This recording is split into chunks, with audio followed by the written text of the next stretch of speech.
नमस्कार, श्री स्वामी समर्थ. आता उन्हाळा सुरू झाला की पहिला आपला वाळवणातील पदार्थ असतो तो म्हणजे सांडगे.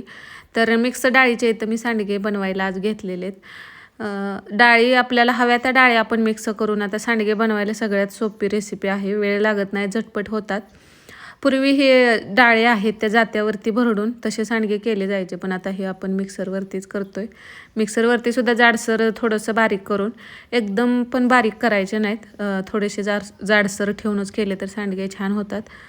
आणि आता यामध्ये ना अंदाजाने आता तुम्ही मला कोणत्या डाळी जास्त घ्यायच्या आहेत त्यानुसार तुम्ही घेऊ शकता. इथे मी हरभऱ्याची डाळ घेतलेली आणि हरभऱ्याची एक वाटी डाळ घेतली. मुगाची सालासहित असते ना ती डाळ अर्धी वाटी आणि दुसरी अर्धी वाटी अशी घेतली. मटकीची डाळ पण एक वाटी घ्यायची. मटकीची आणि हरभऱ्याची डाळ जास्त घेतली मी. तुरीची अगदी नावापुरती पाव वाटी घेतली. तर ह्या बघा एवढ्या सगळ्या हरभऱ्याची डाळ, ही मुगाच्या दोन्ही प्रकारच्या डाळी आणि मटकीची डाळ, थोडीशी तूर डाळ. मसूर डाळ पण तुम्हाला हवे असेल तर यामध्ये मिक्स करू शकता. आणि उडीद डाळ पण टाकायची असेल तर 1-2 चमचे ॲड केली तरी चालते. आता हे भिजवून पण करतात, पण मी असं डायरेक्टच मिक्सरमध्ये दळून करते. त्यामुळं थोडासा ओला नॅपकिन करून घेतला आणि त्यामध्ये ना डाळींवरती कसं थोडीशी पावडर वगैरे राहते, तर ते सगळं व्यवस्थित असं ओल्या नॅपकिनमध्ये पुसून घेतलं की त्याला जे काही ओलसरपणामुळं ना डाळीवरती थोडंफार धूळ वगैरे काय असेल तर ते आपण धुत नाही ना, त्यामुळं मग अशा पद्धतीने पुसून घेतले. डाळ स्वच्छ करून झाल्यानंतर आता यामध्ये आपल्याला मिक्सरमध्येच बारीक करते, पण बारीक करताना ना एकदम असं पीठ होईल मऊ असं मिक्सरमध्ये तेवढं होतच नाही खरं, पण थोडंसं आपल्याला रव्यापेक्षा थोडं बारीक होईल असं भरून घ्यायचं, म्हणजे दळून घ्यायचं. एकदम मऊ पीठ होईल असं दळायचं नाही, नाहीतर मग सांडगे नंतर आपण भाजी बनवतो ना त्यावेळी ते चिकट होतात जास्त जर बारीक केलं तर. त्यामुळे थोडंसं मोठं आपल्याला हे दळून घ्यायचं आहे. तर फक्त मटकीच्या डाळीची पण करतात काही जण. आता इथं सांडगे बनवून ठेवले की आपल्याला ज्यावेळी भाजी नसते त्यावेळी हा छान ऑप्शन असतो. आणि उन्हाळ्यात बघा आंब्याचा सीझन असतो आणि आमरस केला की बऱ्याच जणांना ही सांडग्याची भाजी आवडते सुक्की. तर हे असं दळून घेतलंय मी.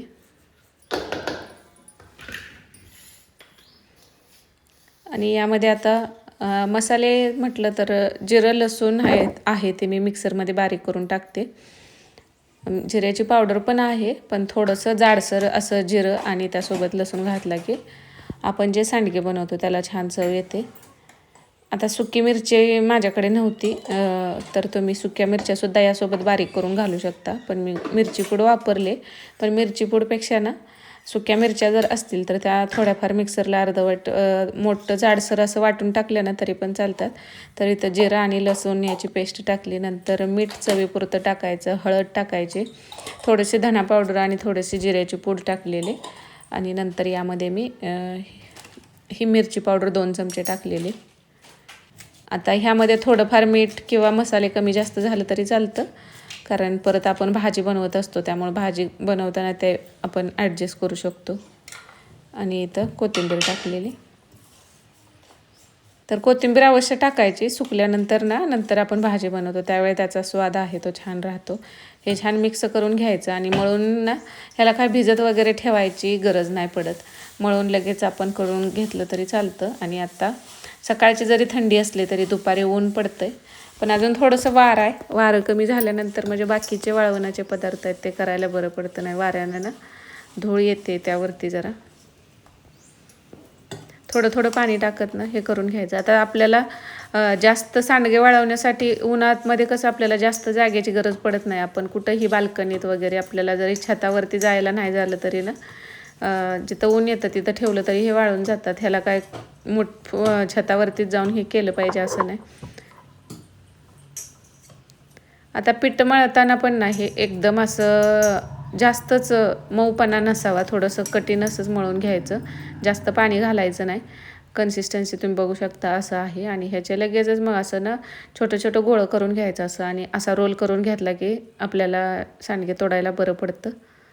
आणि लागला तर पाण्याचा हात घेऊ शकता, पण पाण्याच्या हाताची पण गरज पडत नाही, कारण हे पीठ आपण जास्त एकदम असं बारीक केलेलं नसतं, रवाळ मिश्रण असतं, त्यामुळं सांडगे पण व्यवस्थित घालता येतात आपल्याला.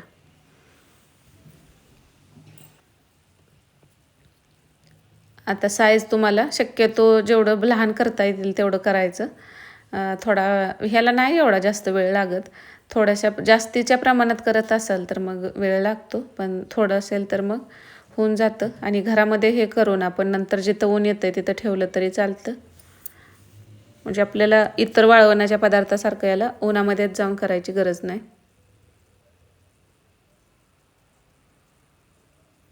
तर हे नंतर म्हटलं उभं राहून करण्यापेक्षा बसून करूया. एक 10 मिनटं लागला असेल वेळ ह्याला, 10 ते 15 मिनटं. आणि सगळं बारीक करून करायला पण ना, सांडगे बनवायला उन्हाळ्याच्या पदार्थातील सगळ्यात सोपं असेल तर ही रेसिपी आहे. आणि ह्या रेसिपीपासूनच आपली उन्हाळा वाळवणाला सुरुवात होते.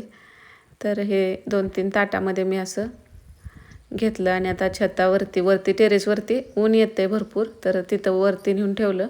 तर 1-2 दिवसात ते उन्हामध्ये छान वाळवून घ्यायचे आणि नंतर आपल्याला हवं तेव्हा आपण भाजी बनवू शकतो. तर इथून पुढे तुम्हाला ज्यावेळी मी उन्हाळी वाळवणाच्या रेसिपी करेन त्यावेळी तुमच्यासोबत शेअर करेन. चॅनलवरती नवीन असाल तर सबस्क्राईब करायला विसरू नका. श्री स्वामी समर्थ.